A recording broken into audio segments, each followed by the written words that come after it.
Hello, everybody. Welcome back to another edition of Sportsbook Confidential. My name is John Sullivan, and I'm coming to you live from the FingerLakes1.com studios in Seneca Falls, New York. And this little show here is to help you learn and grow as a sports bettor. And we've got an interesting program for you today. We're going to talk about injuries and point spreads, and it's going to be mostly about football here. Both games last night, the college and the pro game that I watched, had injury issues, one before and one during. And we're going to talk about how people react to injuries and point spreads and where you might be able to find some value when you're looking at games with significant injuries or much publicized injuries. Also, we've got Week 7 of the NFL. Week 8 of college football, and before we get into everything, let's do what we always do and update my bankroll. And we did not have a good week. 2-4. There were a lot of close games, but that's part of sports wagering is winning close games and losing close games. So you can't make excuses. But let's see what happened.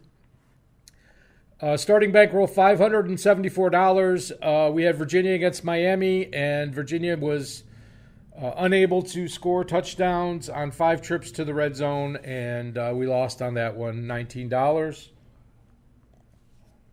The Memphis Temple over was an easy win for us, plus $18 to the bankroll. We have Florida plus 13.5. Of course, they had first and goal inside the 5. Late in the game, and they couldn't put it in, and they lost by 14. We had the Saints on the money line, and they won. That was plus $22 to the bankroll for us. We had the Cowboys minus 7.5, and they lost outright to the Jets. Played quite awful, I might say, and minus $19 to the bankroll. And we had the Steelers over 41.5.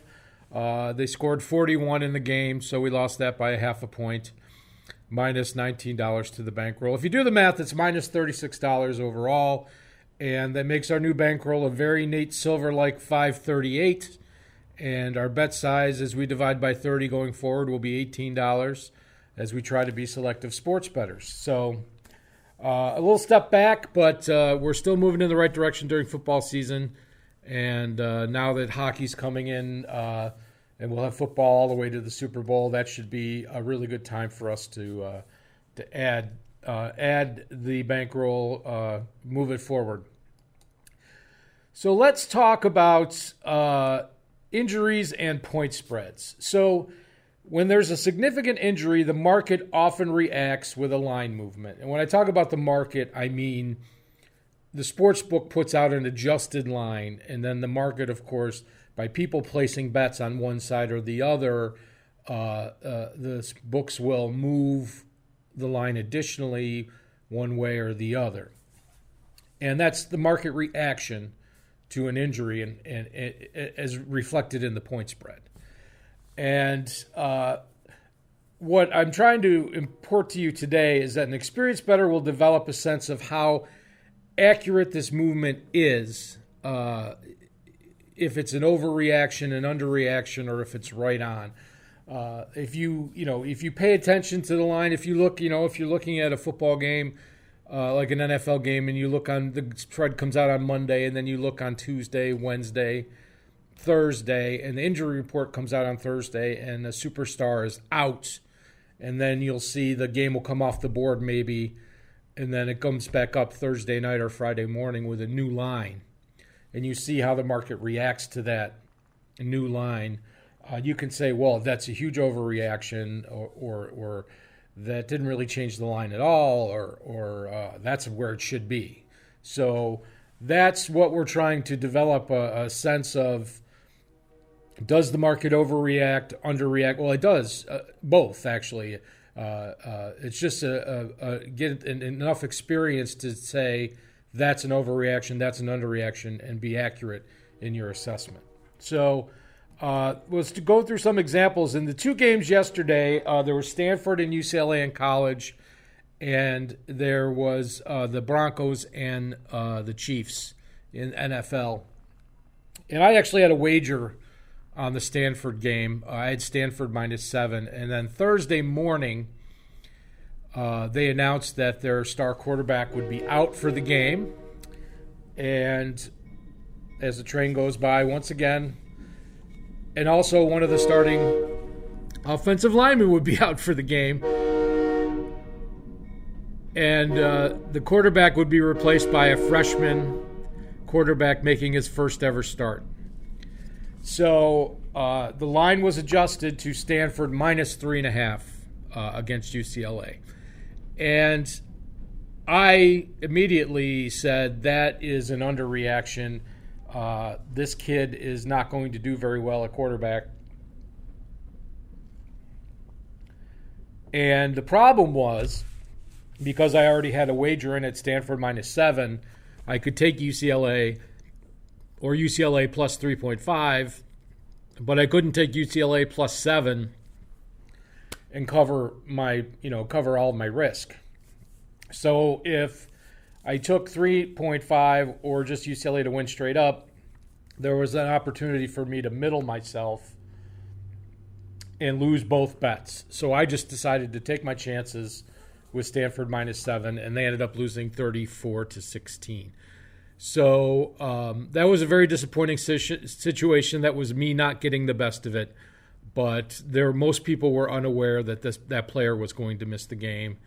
And that's something that happens from time to time in sports betting. And, you just have to roll with it or hope you can buy your way out of it somehow. You can always buy the other side and end up eating the vig or the juice or whatever you want to call it, whatever the sportsbook charges for rake, and walk away from it knowing that you got out of a bad situation.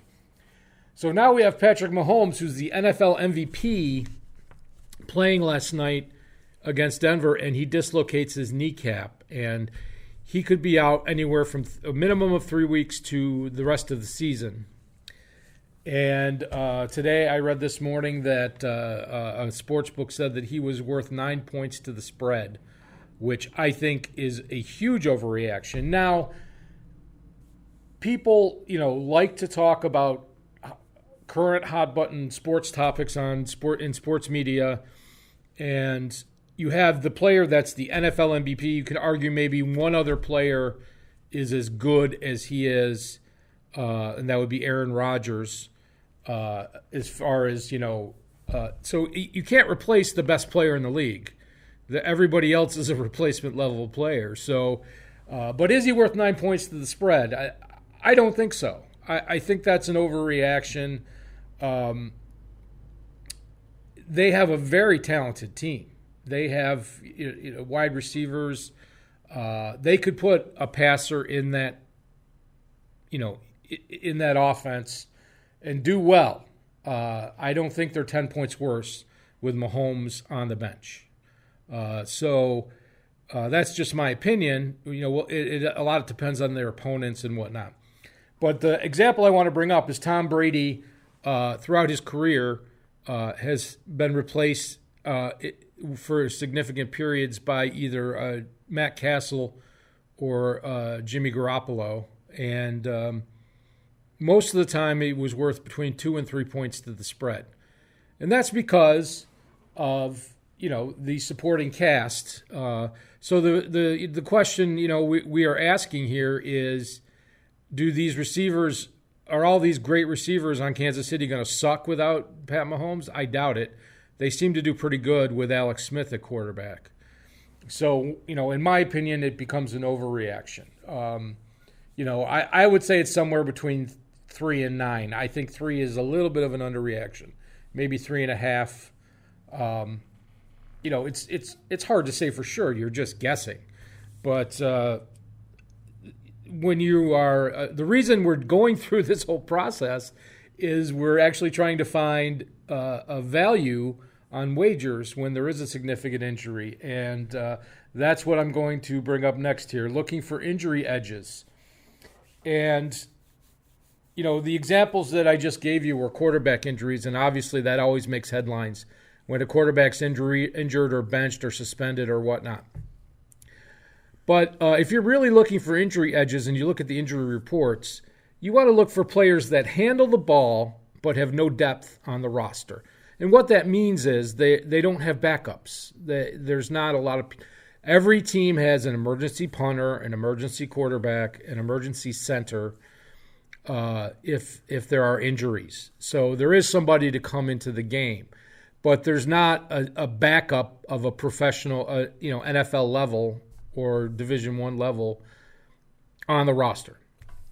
And the two positions that I think are very undervalued are the center, not talking about the long snapper, but the center, and punters. Both of those positions handle the ball, have very, the center handles the ball more than, on a higher percentage of plays than anybody else on the team. Punters handle the ball in some of the most high risk situations for the offense. So they're usually, if they're punting, they're usually in bad field position. And, those two positions are clearly undervalued. If the punter is injured, they lose 10, 20 yards of field position with a backup punter in game, probably 10 yards of field position with a backup punter, in a following game. You can sign a decent punter off the street, but you may not get that NFL starting quality punter. You have a place kicker on the team that could probably punt in a pinch. But that adds up. That's value. 10 yards of field position for every possession that you end up punting. That adds up to points over a course of a whole game. I want to point out that place kickers technically do not handle the ball. They kick the ball, but they have very little value in point spreads these days in the NFL because of the 2-point conversion, and B, because if they were injured, that automatically the coach, using proper game management, would go for 2 on extra points or on conversions, and they would go on 4th down if they were in their opponent's territory instead of kicking a long field goal. You can sign off the street a guy that can make a 35-yarder, that can kick extra points and kick 35-yard field goals. Finding somebody to hit 50, over 45 regularly is very difficult in the NFL. And the rules protect the long snapper and the kicker from hits, but teams are just faster, and the goalposts are narrower, and it's a very, it's a tougher game, even though they do have the K-balls. But place kickers have very little value, I would say, except in a game where 3 points is the spread, and whoever has the better kicker, that would be a factor in placing a wager. And then, to sum this all up, you're looking for huge overreactions in the market, such as with Mahomes. We'll see what the point spread is for next week. Obviously, it's going to be 10 days before Kansas City plays again. But that'll help you get a value on a good team.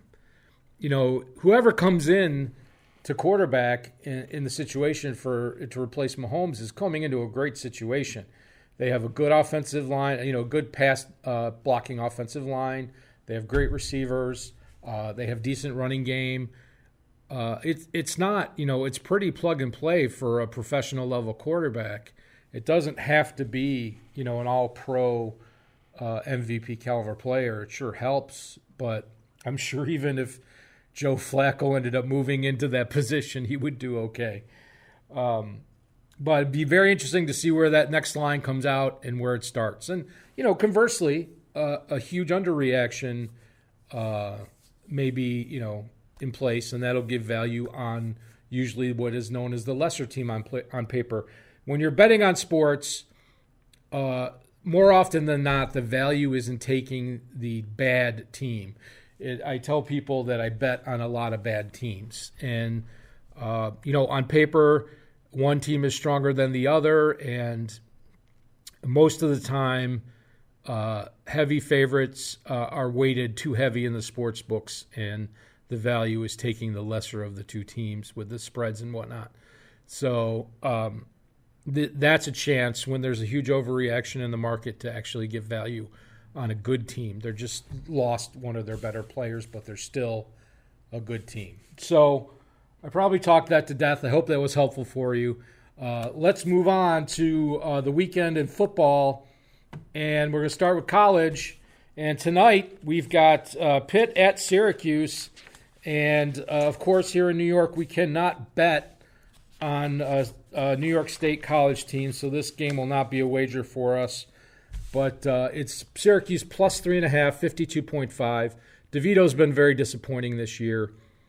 And I have the model as Pitt as 5.05 point favorites, 51.46. That's pretty close. I wouldn't wager on that game anyway, even if I was allowed to. Clemson at Louisville. Louisville getting 24.5. 61 points is the total. I have it at 26.39, 61.41. So it does favor Clemson by about a field goal. I think if that got down to like 24, under 24, I would consider it. University of Florida at South Carolina plus 5, 47.5. I have it at plus 4.9, 50.13. So it leans over. I feel like this is going to be a big letdown game for Carolina, the Gamecocks here after beating Georgia last week. TCU at Kansas State, plus 3.5, 44.5. Excuse me. I have this game as a coin flip, pretty much, 0.99 points. 48.89, that's 4 points off, so I would lean over there. Temple at SMU, we got some AAC matchups this week. There's a lot of teams that are not in the Power 5 that have very good records, and this is a good matchup. Mustangs minus 9, 59. I have it at minus 5.64, 62.37, so that leans over in Temple. Oregon at Washington, this is a must-win to keep Oregon's playoffs hope alive.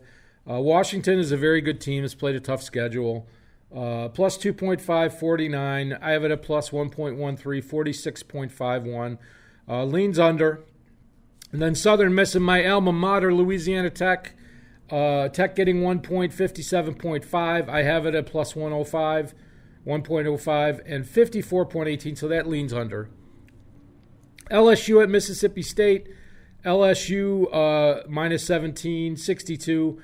I have LSU as 19-point favorites, 54.61. So that leans under, and LSU as the favorite there.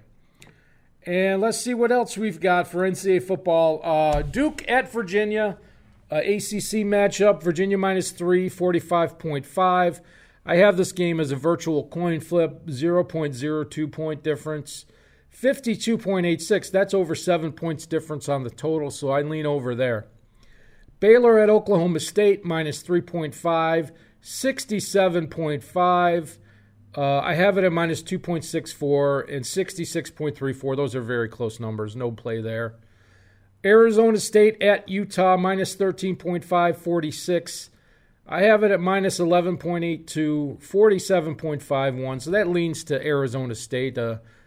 Go Sparky.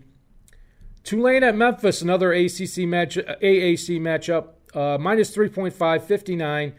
Minus 2.51, 62.45. Memphis has been very good to me this season, but I'm probably not going to wager on that game. Michigan at Penn State, minus 9, 47.5. Minus 10.48, 46.71. So that leans under, and Penn State, Michigan just doesn't seem to have an offense the last couple of years, even much less this year. I just don't see how they do it on the road. Boise State at BYU. BYU getting 7 and 49 points at home. I have it at plus 8.43 and 56.42, so I expect a lot of points to be scored there. I lean over in that game. And then late night, and you just need one more bet before you go to bed. Air Force at Hawaii. Plus 3, 66.5. I have it at plus 4.81, 65.66. Not much value there. Leans towards Air Force, which is another team that's been very good to me this college season. So there's some interesting matchups there. We'll find out which ones I like in a minute. But let's go move on to the National Football League, Week 7. We've got the Rams at the Falcons. Two teams performing way below expectation. Falcons +3, 54.5. I have it at 3.77, 54.24. It's right on. I can't play that game. Dolphins at Bills, -16.5, 40.5. I have -19.02, 38.64. That favors the Bills by about 3 points, so that would be a strong play for me on the Bills minus the points. Jaguars at Bengals, +4, 43.5, plus 4.11, 37.49. My model leans under on the 43.5. Vikings at Lions. Lions had that really tough game on Monday night. +2, 43.5, plus 2.94, 46 even. So that leans over. Raiders at Packers. -5.5, 46.5. -5.85, 47.54, and leans slightly to the over. Boy, it seems like the Packers have just had all home games this year. I know they played in Dallas, but it's been it seems like more than every other game has been a home game for them. Texans at Colts, -1 and 47, plus 0.09. I have that as a coin flip, 47.49. This game, I think, is going to be decided by coaching, and I think most people know which team has a better coach. It's the Colts. Cardinals at Giants, -3, 50.5, -3.82, 48.09. So that actually leans under. The Cardinals on the road have not put up explosive numbers, so I like the under there. All right, what else we got? Rounding out Week 7, we have the 49ers at the Potato Skins. -10 and 41 is the total. And I have them at -15.33, 40.35. So 5 points to the 49ers there. And boy, they're looking good. Even if Kittle's out this week, they are looking good. Chargers at Titans, two teams that are extremely inconsistent. -2, 41, -2.69, 38.93. That leans under, but there's nothing there that makes me want to touch that game. Saints at the Bears, -3.5, 38.5, -1.59, 40.37. So that leans about 2 points to the Saints. And Trubisky is playing, and the team had not done very well with him at quarterback. So it'd be interesting to see how that change affects their offense. It does lean over. I think I would lean the over here. But, boy, I really like the Saints +3.5, even on the road. But I'm probably going to pass on that game. Ravens at Seahawks. This is a game I really want to watch. -3, 49. -4.57, I have the Seahawks, and 50.49. So that leans taking the Seahawks -3. The Ravens really disappointed the last couple of weeks. That AFC North is wide open. But if the Ravens did beat the Seahawks, that would really put the NFC West back into a kind of a up-for-grabs situation. Eagles at Cowboys, big NFC East battle. -2.5, 48.5. -2.46, 48.58. It's right on. Can't touch that game. And then Patriots at Jets on Monday night, -10, 43.5. I have them as -12.8 and 45.64. So that leans over and about almost 3 points to the Pats. So I'm sure there's going to be a little bit of a letdown for the Jets after their big win over the Cowboys. We'll see what happens. So to wrap things up, let's take a look at my picks as I try to bounce back from a bad week last week. And I only got 5 plays. On Saturday, we're going to go with Duke and Virginia, over 45.5, -103. My model says about 56 points, so it's going to happen there. And Boise State, BYU, over 46, -106. My model says about 55 points is going to be scored there. So I'm going to watch both of those games and root for points. And then on Sunday, I'm going to take the 49ers laying the 10 points. I'd really hate to lay double digits in the NFL, but they're playing the Washington Redskins, the second worst team in the league. Plus 110 is also a very attractive number to take that game. The Jaguars and the Bengals under 43.5, minus 105. And I don't like to take my model says it's about 6 to 7 points below the league average. So I'm going to trust my model. And the Jaguars have played pretty well without Jalen Ramsey anyway. And then on Monday night, I'm going to take Tom Brady and the Cheaters, minus 10, plus 103, another juicy number. I'm sure that will change as we get closer to Monday and people try to get back to even betting on the Monday night game. But right now, it's very good value for us. And so I've got two 10-point favorites this week. We'll see how that goes. I have a feeling it's not going to go as well as I would like, but I'm hoping for the best. Thank you so much for tuning in. I hope I had some good information for you today. Enjoy the football weekend. I'm heading over to the casino to place my sports bets if you want to come up and say hello. Next week, we'll have another sportsbook lesson. Maybe we'll get some hockey in if we're lucky. Stay warm, everybody. Have a great time, and we'll see you as I play the outro music. Take care. See you next time.